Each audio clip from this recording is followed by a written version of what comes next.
एक आता है मन। तो मन शब्द क्या अपना जो बुद्धि है, दिमाग जिसे कहा जाता है आज की तारीख में, माइंड जिसे बोलते हैं, वही है या उससे कुछ अलग अन्य है? इस पर प्रकाश डालिए।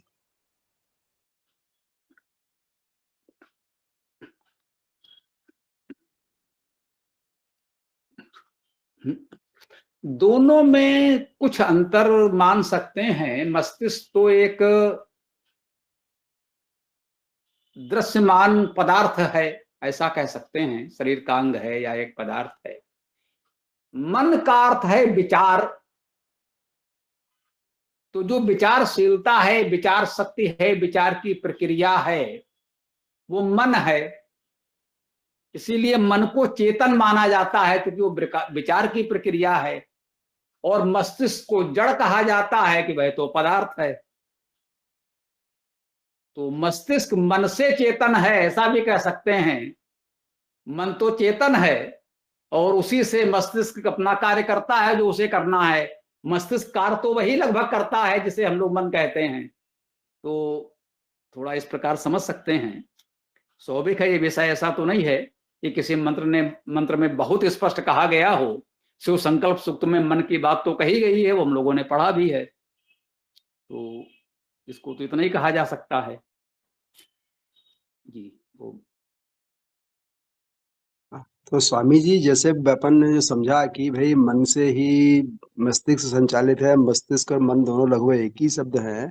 तो मस्तिष्क तो खुद ही अपने आप में एक जटिलता लिए हुए, जिसके अंदर खुद ही स्वयं ही उसके अंदर विश्लेषण होता है, उसके अलग अलग हिस्से होते हैं जो हमारे आए हुए विचारों को, मिले हुए संवेदनाओं को, संकेतों को विश्लेषण करके उन संबंधित अंकों को पहुंचाता है। फिर वहां मन का अलग से शब्द जोड़ने की या मन नाम के एक अलग से देने की जरूरत कहाँ रह जाती है? हाँ, पुलकित जी बोल रहे हैं, बोलिए। जी हेमंत जी, आप बोल रहे थे ना, आप बोलिए, आपका माइक खुला था। नमस्ते आचार्य श्री। मेरा एक प्रश्न ही था, तो पहले इनके प्रश्न का निवारण हो जाए तो अच्छा रहेगा।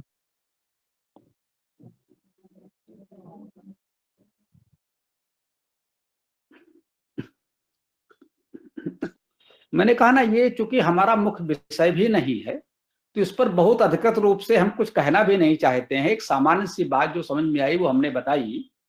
और इस विषय के जो जानकार होंगे, जिनका विषय मनोविज्ञान है, हालांकि डॉक्टर कृष्ण जी अभी आए भी थे आज, उनका विषय है मनाशास्त्र मनोविज्ञान। तो होते तो मैं कह देता, आप ही बता दो। तो एक सामान्य सी बात मैंने यही कि इसको यूं कह सकते हैं कि भाई मस्तिष्क एक यंत्र के रूप में है और उस यंत्र के विविध भागों से विविध विविध कार्य किया जाता है। उससे जो कार्य करने वाला है वो चेतन शक्ति मन है। इसको मेरे विचार से इस रूप में समझा जा सकता है। परंतु जो इस विषय के जानकार हैं वो अधिकृत और अच्छी जानकारी दे सकते हैं। इससे अधिक इस पर हम कुछ कहना नहीं चाहते हैं। तो भैया जी, आप कुछ कहना चाह रहे थे तो बताइए। आपका नाम तो कुछ और दिख रहा है, BHU। जी नमस्ते आचार्य श्री। मेरा नाम हेमंत है। मेरा एक प्रश्न वैदिक त्रैतवाद, द्वैतवाद और अद्वैतवाद को लेकर है। पहले तो तीनों की स्थिति को स्पष्ट कर दीजिए। उसके बाद में त्रैतवाद में जीव, प्रकृति, ईश्वर के, इनका तीनों का परिचय दे दीजिए। और इनके गुण क्या क्या है अलग अलग, तो उनका थोड़ा विस्तारीकरण कर दीजिए। धन्यवाद।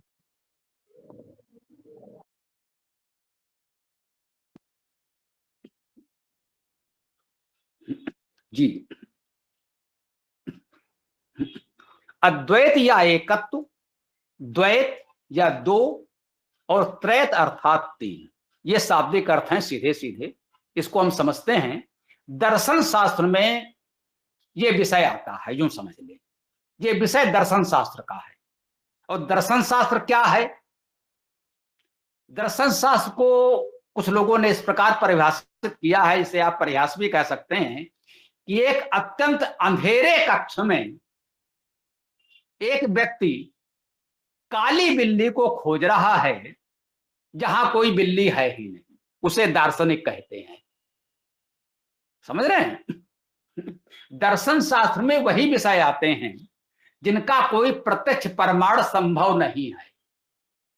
जो हम प्रत्यक्ष रूप से जान ही नहीं सकते, उसे हम अनुमान के द्वारा समझने का प्रयास करते हैं, इसे दर्शन कहते हैं। जब वो पूरी तरह प्रमाण से सिद्ध हो जाएगा तब वो दर्शन नहीं कहलाएगा, सर्वमान्य हो जाएगा, तो फिर वो विज्ञान की कोटि में आ जाएगा। जब तक उसे सब लोग नहीं मानते, स्पष्ट प्रमाण नहीं है कि सब लोग मान ले या उन्हें मानना पड़े, तब तक वो दर्शन कहलाता है। तो ये आपके प्रश्न में नहीं था, फिर भी मुझे लगा कि ये बताना आवश्यक है कि दर्शन शास्त्र क्या है, क्योंकि ये प्रश्न दर्शन शास्त्र का है। एकत्व की अवधारणा ये है, अद्वैत भी इसे कहते हैं, आप कह लें एकत्व या अद्वैत, अर्थात दूसरा नहीं है तो उसे अद्वैत कहते हैं। वो कहते हैं कि ये संपूर्ण सृष्टि जो है वो एकमात्र सत्ता, जिसे हम परमेश्वर परमात्मा भी कहते हैं, ब्रह्म कहते हैं, उसे कोई भी नाम दे दें, कह लीजिए कि एक ही ब्रह्म था, एक परमेश्वर था, एक परमात्मा था, वही अनादि है, अनंत है, सर्वव्यापी है। चाहे जितने प्रलय हो जाए वो तो रहेगा ही रहेगा। तो वही परमात्मा ही सृष्टि के विविध रूपों में व्यक्त हो गया। अर्थात सृष्टि में हम जो कुछ देख रहे हैं वो मूलतः परमात्मा ही है। परमात्मा ही जो वास्तव में मूल स्वरूप में अव्यक्त चेतन सत्ता है, सर्वव्यापी अव्यक्त चेतन सत्ता परमेश्वर या परमात्मा है, वही अपनी इच्छा से विविध रूपों में व्यक्त हो गया, जिसे हम सृष्टि कहते हैं, प्रकृति कहते हैं। जो भी जड़ चेतन हमारे सामने है वो सब कुछ वही परमात्मा ही है, उसके अतिरिक्त और कुछ है ही नहीं। तो इसे अद्वैत या एकत्व का सिद्धांत कहते हैं। वेद के बहुत से मंत्रों में इस एकत्व की छाया आपको मिलेगी, ये सत्य है। मैंने कहा इसकी छाया मिलेगी, मैं शास्त्रार्थ के स्तर पे चुनौती नहीं दे रहा हूं कि नहीं वेद में इस मंत्र में ये कहा गया है तो आपको इसे मानना पड़ेगा। नहीं, आप माने ना माने आपकी इच्छा है। बहुत से मंत्रों में ऐसा लगता है कि ये बात कही जा रही हो कि वह एक सत्ता ही विविध रूपों में व्यक्त हुई है। ठीक, अब द्वैत क्या है? द्वैत के मानने वाले दार्शनिकों ने ये विचार व्यक्त किया, उनका भी जड़ और चेतन इतने अलग अलग हैं कि दोनों को एक कैसे कह सकते हैं? यदि वो मूल चेतन सत्ता परमेश्वर है तो वो तो दिव्य चेतन सत्ता है, वो जड़ रूप में कैसे परिवर्तित हो सकती है? यह संभव नहीं है। जो चेतन है वो जड़ कैसे हो जाएगा? जो जड़ है वो चेतन कैसे हो जाएगा? इसलिए मूल रूप में दो सत्ता है, एक चेतन और एक जड़। उसे आप चाहें तो परमेश्वर परमात्मा ब्रह्म को चेतन सत्ता मान लें, और जो प्रकृति है उसे कहते हैं दूसरी सत्ता जो है वो प्रकृति है, वो जड़ है, वो भी सर्वव्यापी है, अनादि है, अनंत है, सदा रहती है। दोनों पैरेलल बिल्कुल समानांतर सत्ताएं हैं, चेतन सत्ता ब्रह्म और अचेतन या जड़ प्रकृति। और इन दोनों के संयोग से ही सृष्टि का विकास होता है। जैसे जीव है, शरीर जड़ है, और परंतु व्यक्ति के अंदर चेतना भी है जब तक वो जीवित है। तो इसे द्वैतवाद कहते हैं। अब कुछ दार्शनिकों ने त्रैतवाद का सिद्धांत दिया। उनका भाई जो परमेश्वर है वो तो एक तरह से हमारे आदर्श परिकल्पना है, जिसमें कोई दोष हो ही नहीं सकता। जो जीव है वो विविध प्रकार के गुण दोषों से युक्त है, वो विविध प्रकार के कर्म करता है, उसके फलों को भोगता है। अच्छे कर्म करेगा तो अच्छा फल मिलेगा, बुरे कर्म करेगा तो बुरा फल मिलेगा। तो जो ये जीव है वो परमेश्वर नहीं हो सकता। इस जीव को परमेश्वर मत मानिए। तो परमेश्वर से अलग भी एक चेतन सत्ता है, उसे जीव कह सकते हैं, जीवात्मा कह सकते हैं। उन्होंने कहा कि परमात्मा और जीवात्मा दोनों अलग सत्ताएं हैं। परमात्मा से जीवात्मा या चेतन का उद्भव विकास नहीं होता। जीवात्मा भी अनादि है, अनंत है, उसका भी कभी जन्म या मृत्यु नहीं होती। तो जीवात्मा भी अनादि है, परमेश्वर भी अनादि है, और प्रकृति भी अनादि है।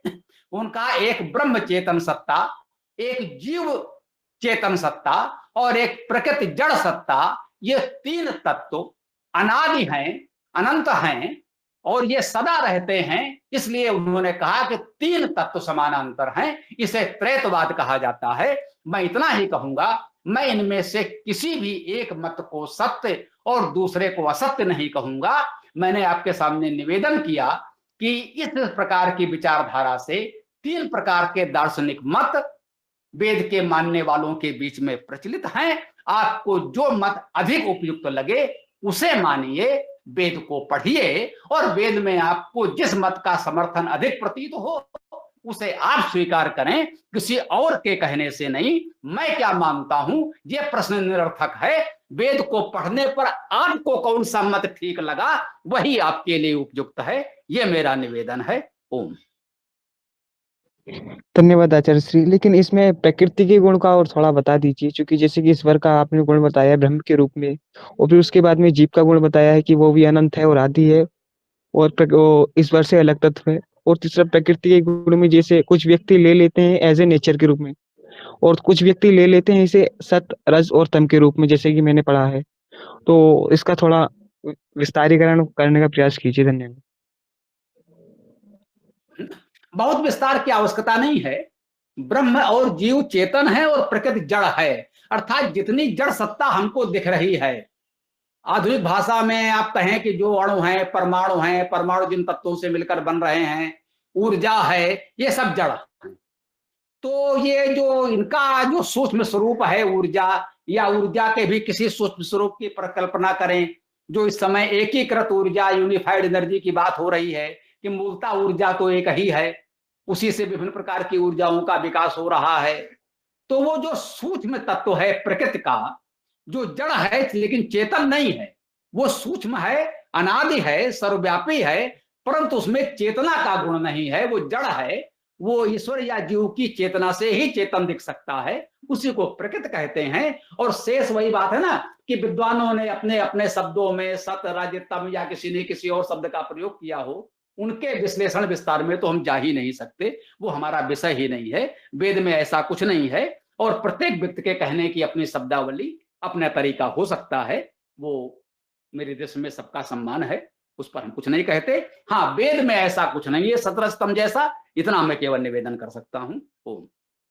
धन्यवाद आचार्य श्री, क्योंकि स्पष्टता हो चुकी है। लाइक एनर्जी को ही थोड़ा एक अच्छे से समझा सकते हैं उसे प्रकृति के रूप में।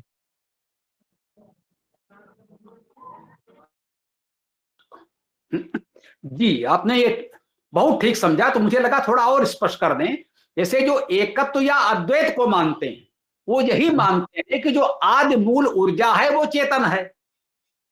तो वो उस आदि मूल चेतन ऊर्जा, मतलब जिसे परमेश्वर, परमात्मा या ब्रह्म कह रहे हैं, वो मूल चेतन ऊर्जा है। मतलब वो ऊर्जा है लेकिन उसमें चेतना का गुण भी है। तो उस चेतन ऊर्जा से ही जीव और प्रकृति आदि का विकास होता है। तो ये अद्वैत हो गया या एकत्व हो गया। और वही जिन्होंने चेतन और जड़ को अलग अलग मान लिया, तो उनके लिए जड़ को आप मूल ऊर्जा या चेतना को अलग से एक चेतन ऊर्जा मान लेंगे। और जिन्होंने तीनों माना वो तो फिर हो ही गया अभी की बात। ठीक है ना, मुझे लगता है कि बात अब बहुत कुछ पूरी हो गई है। जी आचार्य श्री, स्पष्टता हो चुकी है पहले से। जी धन्यवाद आचार्य श्री। जी, तो और किसी को कुछ बात हो तो छोटी से रख भी सकते हैं, उसके बाद समापन करेंगे। ओम। स्वामी जी, यहाँ जैसे बात आई प्रकृति के संबंध में सत रज तम की, क्या इसको आयुर्वेद के सिद्धांत वात पित्त कफ की तरह समझा जा सकता है? मैंने कहा ना, वो जिसको जैसे समझना हो समझे, वो हमारा विषय नहीं है, उस पर कुछ कहना मेरे लिए उचित नहीं है। आयुर्वेद अलग विषय है, दर्शन शास्त्र अलग विषय है। दोनों का आपस में कुछ संबंध हो भी सकता है, नहीं भी हो सकता है। उस विश्लेषण में कम से कम मैं तो नहीं जा सकता।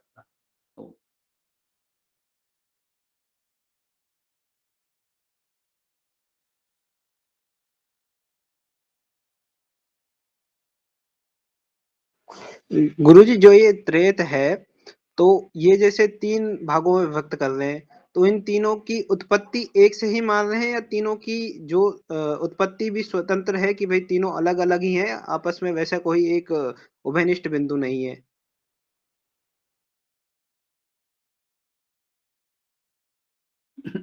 हाँ बेटा, यही तो मूल प्रश्न है, समझ रहे हैं ना। जो अद्वैत या एकत्व को मानते हैं वो मान रहे हैं कि एक चेतन सत्ता परमात्मा या ब्रह्म है और उसी से प्रकृति और जीव का विकास हुआ। तो वो तो एक मूल से जीव और प्रकृति का विकास मान रहे हैं। द्वैत वाले कह रहे हैं कि एक परमेश्वर चेतन है और एक जड़ प्रकृति है, ये दोनों पैरेलल हैं, ये एक दूसरे से उत्पन्न नहीं हुए, ये दोनों ही अनादि और अनंत हैं, ये कभी उत्पन्न नहीं हुए, कभी नष्ट नहीं होंगे। द्वैत वाले कह रहे हैं ये दोनों अनादि हैं, चेतन और जड़ दो सत्ताएं हो गई, ये दोनों अनादि हैं। और त्रैत वाले कह रहे हैं कि चेतन परमात्मा और चेतन जीवात्मा तथा जड़ प्रकृति ये तीनों ही अनादि हैं, ये तीनों ही एक दूसरे से उत्पन्न नहीं हुए, ये तीनों ही कभी नष्ट नहीं होंगे, कभी समाप्त नहीं होंगे। ये त्रैतवाद है। ठीक है, तीनों ही पैरेलल सत्ताएं हैं, समानांतर सत्ताएं हैं, इनका न कभी जन्म होता है न कभी विनाश होता है। तो गुरुजी जैसे हम पढ़ते हैं यो स्वादित्य पुरुष वाला, तो उसमें तो कहा जा रहा है ना कि हम और वह एक ही है। तो ये इसमें कह रहे हैं कि तीन चीजें हैं, तो हम तो जीवात्मा वाली श्रेणी में आएंगे इस हिसाब से। तो उस मंत्र के साथ कैसे इसका सामंजस्य बैठाया जाए? भाई आप त्रैतवाद का सामंजस्य उस मंत्र से बैठाना ही क्यों चाहते हैं? हमने क्या कहा, वेद में बहुत से मंत्र आपको मिलेंगे जो एकत्व या अद्वैत की ओर ही संकेत कर रहे हैं, यही एक मंत्र क्यों? ऐसे आपको अनेक मंत्र मिलेंगे, सैकड़ों मंत्र मिल सकते हैं। तो हम किसी भी एक मंत्र को किसी भी एक विचारधारा से जोड़ने का प्रयास करें ही क्यों? हम क्यों जबरदस्ती उस पर त्रैतवाद को थोपना चाहते हैं? यदि उसमें आपको एकत्व दिखता है तो एकत्व को स्वीकार कर लीजिए, आपको द्वैत दिखता है तो द्वैत को स्वीकार कर लीजिए, यदि कहीं आपको त्रैत दिखाई पड़े तो उसे भी स्वीकार कर लीजिए। हम वेद को मानते हैं, ना अद्वैत को मानते हैं, ना द्वैत को मानते हैं, ना त्रैत को मानते हैं, हम केवल और केवल वेद को मानते हैं। वेद जो कुछ मानेगा उसे मानेंगे। यदि इसमें त्रैत नहीं है तो हम जबरदस्ती बलात् इस पर त्रैत को क्यों थोपना चाहते हैं? हम तो नहीं थोपना चाहते। ठीक है ना? जी गुरु जी, धन्यवाद।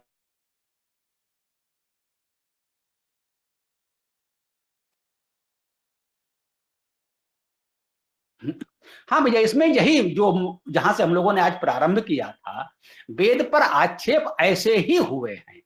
वेद क्या कहता है ये जानने में रुचि नहीं है, जो उनकी अपनी विचारधारा है वो वेद मंत्र पर थोपने में उनकी रुचि अधिक है।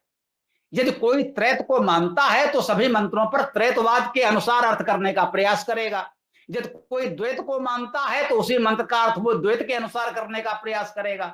कोई अद्वैत को मानता है तो सभी मंत्रों का अर्थ वो अद्वैत के अनुसार करने का प्रयास करेगा।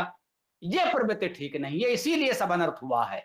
इसीलिए हमने कहा कि हम द्वैत अद्वैत त्रैत को नहीं मानते, हम वेद को मानते हैं। जिस मंत्र में जो लिखा होगा वैसा ही मान लेंगे। जब आप पूरे वेद का अध्ययन करेंगे तो कहीं ना कहीं आपकी एक विचारधारा जो भी बन जाए, जो आपको ठीक लगे वो मान लीजिएगा। जब इस निष्पक्ष दृष्टि से वेद को पढ़ेंगे तब हम वैदिक हैं, अन्यथा हम वैदिक नहीं हैं। वेद पर अपनी बात थोपने का अपराध कर रहे हैं। इसको हम इस प्रकार निवेदन करना चाहते हैं।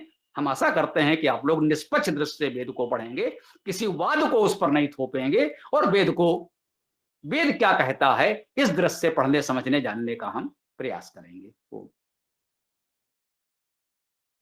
जी गुरु जी, धन्यवाद।